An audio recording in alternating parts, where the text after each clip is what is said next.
안녕하세요. 건강한 목사의 Q&A입니다. 건강한 목사의 Q&A는 영상을 보면서 또는 신앙생활 하면서 생겨난 의문점이나 삶에서 겪는 여러 고민에 대해서 성경적인 원리와 저의 개인적인 의견을 이야기하는 시간입니다. 혹시 궁금한 부분이나 고민이 있으신 분은 댓글을 달아주시거나 제 이메일 healthchurchandpastor@gmail.com으로 연락 바랍니다.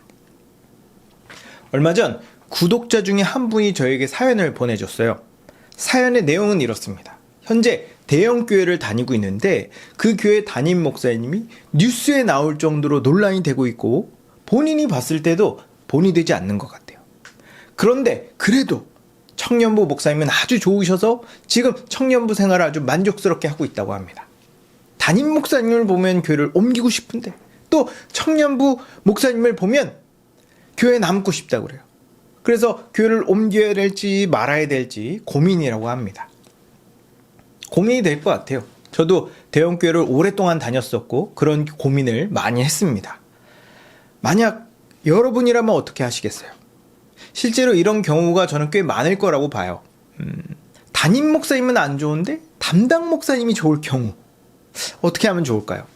이에 대해 제 개인적인 의견을 말하도록 하겠습니다. 교회의 머리는 누가 뭐라고 해도 예수님이죠. 예수님은 자신의 백성에게 주님의 뜻을 잘 가르치고 잘 지도하도록 교회의 목사를 세우셨어요. 목사는 모든 성도들에게 하나님의 말씀을 제대로 가르치고 신앙의 본을 보여줘야 됩니다. 동시에 성도들은 목사를 예수님께서 세우신 분임을 인정하고 목사의 설교와 지도를 잘 받아들이며 순종해야 돼요. 만약 이 두 가지가 잘 되어진다면 교회는 이 땅에서 천국이 어떤 곳인지 아주 잘 보여줄 겁니다. 문제는 이러기가 쉽지 않다는 거죠. 저는 교회가 부패하는 가장 결정적인 원인은 담임 목사 때문이라고 봅니다. 목사를 보통 항존직이라고 불러요. 어떤 사람은 항존직을 한 번 목사는 영원한 목사라고 생각하는 경우가 있는데 항존직은 그런 의미가 아닙니다. 항존직은 교회에 반드시 항상 있어야 하는 직분이란 뜻이에요. 그래서 목사가 없는 교회 또는 목사가 아닌 성도가 설교하는 교회는 성경적으로 건강하다고 볼 수 없습니다. 생각해보면 거의 모든 교회에는 목사가 있어요. 개척교회 같은 경우엔 오히려 목사만 있는 경우도 있죠. 담임 목사는 성경을 통해 배운 지식과 지혜를 기반으로 교회의 목적과 방향성, 질서와 체계를 세웁니다. 이러다가 교회 규모가 커지면 장로와 집사를 세우고 부교역자를 세워서 더욱 효율적으로 교회를 운영하죠. 그러다 보니 담임 목사를 보면 그 교회의 한계를 알 수 있어요. 중간에 담임 목사가 바뀐 경우가 아닌 이상 담임 목사가 안 좋은데 교회가 괜찮을 수 없습니다. 반대로 담임 목사가 괜찮은데 교회가 이상할 수도 없어요. 교회는 어쩔 수 없이 담임 목사의 목회관과 교회관에 좌우됩니다. 이렇게 담임 목사가 중요하다 보니 당연히 담임 목사가 잘 세워줘야겠죠. 그래서 이상한 사람이 담임 목사로 세워지지 않고 또 중간에 이상해지면 제재하기 위해서 교회 밖에는 교단과 신학교가 있는 거고 교회 안에는 장로회와 재직회가 있는 겁니다. 이렇게 교회는 이런 시스템을 통해서 오랫동안 안팎으로 교회를 보호했어요. 그러나 안타깝게도 요즘에는 교단과 신학교, 장로들과 재직들까지 다 이상해져서 교회의 정화 기능을 상실한 경우가 참 많죠. 사연을 들어보니까 그 교회 담임 목사가 그렇게 자신의 본분에 충실하지 않은 것 같아요. 그게 교회 전체적인 측면에서 너무 불행한 일이지만 그나마 담임 목사가 청년부에 무관심해서 그런지 청년 담당 목사님께서 청년들의 보호막이 되어준 것 같습니다. 청년부 목사님은 담임 목사와 다르게 자신의 본분을 잘하고 있어서 청년들이 그 안에서 많은 유익을 누리고 있는 것 같아요. 하지만 저는 그게 오래가지 못할 거라고 봅니다. 왜냐하면 담당 목사가 바뀌면 그동안 누리던 유익을 한순간에 잃어버릴 수 있어요. 제가 아는 친구가 청년부 전도사로 있었을 때 청년부 목사님께서 굉장히 좋으신 분이었어요. 친구는 교회에서 청년들을 대상으로 아주 왕성하게 교리 교육과 성경 공부를 가르쳤고 청년부 목사님은 그것을 적극적으로 지지하셨죠. 근데 어느 날 담임 목사가 하루아침에 청년부 목사님을 바꿔버렸습니다. 담당자가 바뀌니까 새로 부임한 청년부 목사가 그동안 진행됐던 모든 교육을 금지시켰어요. 그리고 전에 있던 목사님과 완전히 다른 메시지를 선포했습니다. 율법주의와 기복주의를 융합시킨 최악의 설교였어요. 딱 담임 목사가 설교하는 설교랑 비슷한 내용이었고, 말씀을 기반한 설교가 아니라 자기 생각을 말씀으로 포장한 설교였습니다. 신앙생활을 열심히 하지 않는 청년들은 이런 변화를 대수롭지 않게 여겼지만, 말씀을 제대로 배우고 분별력이 있는 청년들은 새로운 목사의 설교에 큰 충격을 받았어요. 결국 제 친구는 사임했고 전 천령부 목사님도 얼마 안 가서 개척했습니다. 담임 목사가 바로 서 있지 않으면 비록 그 안에 몇몇 부서들이 바로 서 있을지라도 안전하지 않아요. 담임 목사가 담당자를 바꿔버린 순간 많은 것이 달라질 겁니다. 혹 담당 목사가 오랫동안 남아있는다 할지라도 내가 나이가 들면 결국 장년부 또는 교구로 넘어가야 됩니다. 저도 옛날에는 청년부였어요. 근데 그때 함께 신앙생활 했던 사람들 대부분은 지금 청년부에 없습니다. 마음이야 언제나 청년이지만 몸이 청년이 아니거든요. 이렇게 나이가 들어 청년부에서 나오게 되면 그 교회에 소속된 이상 담임 목사의 설교를 들어야 됩니다. 근데 담임 목사의 설교를 들으면 들을수록 막 마음이 불편해. 담임 목사의 설교와 담임 목사의 행동이 일치하지 않으니까 말씀이 은혜가 안 되는 겁니다. 이게 뭡니까? 설교를 들어도 은혜를 받지 못하는 게 정상일까요? 저는 성도에게 이것보다 더 불행한 일은 없다고 생각합니다. 최근 20대 때 함께 신앙생활하던 친구 몇 명을 만났는데 아직도 그 교회를 다니더라고요. 근데 얘기해 보니까 주일날 담임 목사의 설교를 듣는 게 아니라 주일학교 봉사를 하면서 거기서 드려지는 부서 예배를 드리더라고요. 이런 경우가 아닌 이상 제가 아는 거의 대부분의 지인들은 다 교회를 옮겼습니다. 담임 목사가 말씀을 제대로 전하지 않고 목회를 제대로 하지 않으면 결국 손해를 보는 건 성도들이에요. 그럼 어떻게 하면 좋을까요? 몇 가지를 얘기할 수 있을 것 같아요. 지금 청년부 목사님께서 목회를 잘 하시고 계시다면 일단 그 밑에서 잘 배우고 신앙생활 잘 하다가 만약 청년부 목사님께서 개척을 한다면 거기 따라가는 것도 방법이 될 수 있어요. 근데 이것도 쉽지 않은 게 담임 목사가 기존 성도를 개척 멤버로 데려가는 걸 싫어할 수도 있습니다. 그럼에도 불구하고 막 따라가려고 했다가 청년부 목사님의 입장이 매우 곤란해질 수 있어요. 그러나 따라갈 수 있으면 따라가는 게 좋을 거라고 봅니다. 만약 개척할 게 아니라면 청년부 목사님이 바뀌기 전까지 성경적이고 건강한 교회를 찾고 옮기는 것도 방법이 될 것 같아요. 그러려면 두 가지를 준비해야 될 거예요. 첫째로 청년부 목사님으로부터 말씀을 잘 배우는 겁니다. 말씀을 모르면 좋은 교회를 볼 수 있는 안목을 가질 수 없어요. 청년부 목사님께서 말씀을 잘 알고 계시고 정말 청년들을 위한다면 어떻게든 하나라도 더 가르쳐 주려고 할 거예요. 그러니 목사님께 복음을 잘 배우시기 바랍니다. 둘째로 말씀을 배우면서 동시에 좋은 교회를 찾아보는 거예요. 오늘날 교회가 워낙 많다 보니까 어느 교회가 괜찮은 교회인지 알아보기 쉽지가 않습니다.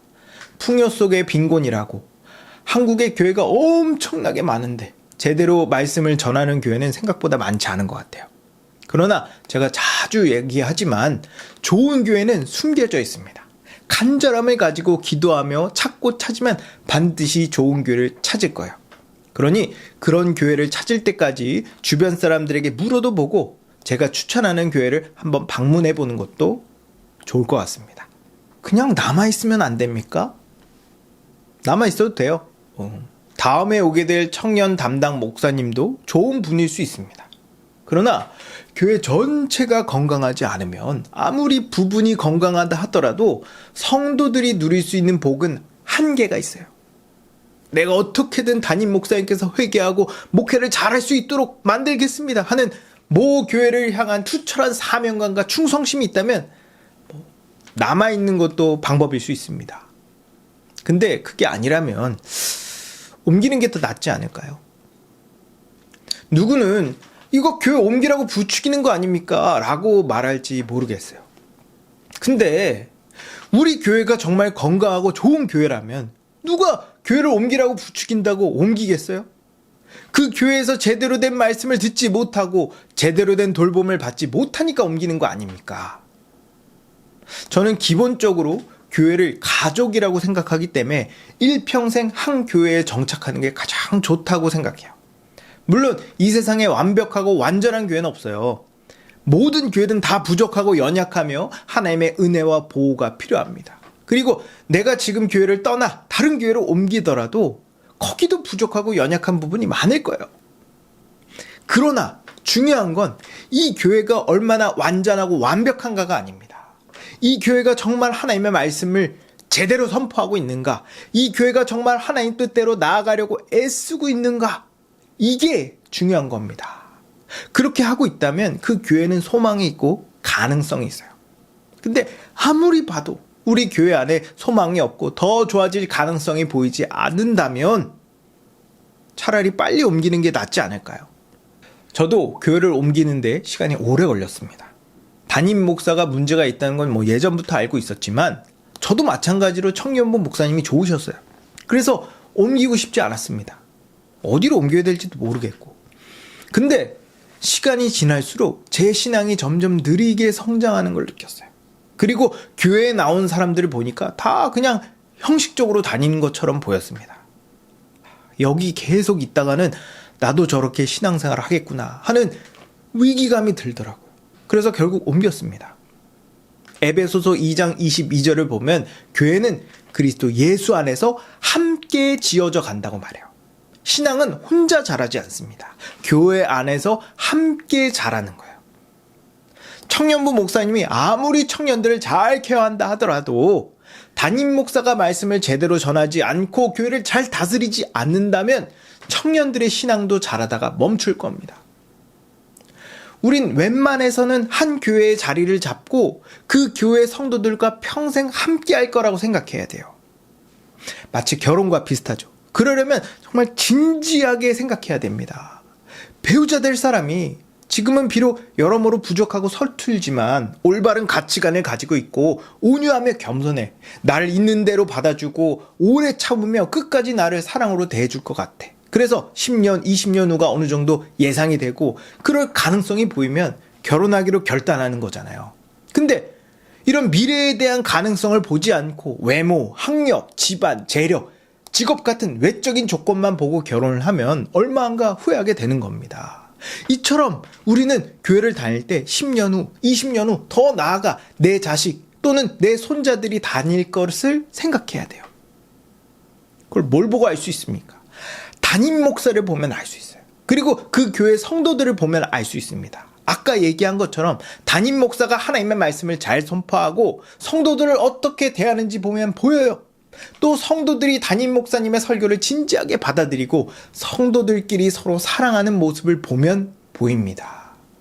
내가 이 교회의 일원이 되어 함께 그리스도의 몸된 교회로 지어져 가는 것이 그려지고 기대된다면 끝까지 함께 할 수 있어요. 지금부터 교회 안에서 밝은 미래를 소망하고 함께 하나 되어 나아가기에도 모자를 파네. 문제를 개선할 마음도 의지도 보이지 않는 앞이 깜깜한 교회 안에 남아있으면 뭐합니까? 힘들고 괴롭고 슬프고 답답하기밖에 더하겠어요. 그러라고 하나님께서 이 땅에 교회를 두신 게 아닙니다. 에베소서 1장 23절을 보면 교회는 그의 몸이니 만물 안에서 만물을 충만하게 하시는 이의 충만함이니라고 말해요. 하나님께서 이 땅에 교회를 두신 건 우리들이 예수 그리스도의 충만함을 누리라고 주신 겁니다. 그러니 미래가 안 보이는 교회가 아닌 미래가 보이는 교회에 소속되기 바랍니다. 교회의 미래는 담임 목사의 말씀을 통해 볼 수 있어요.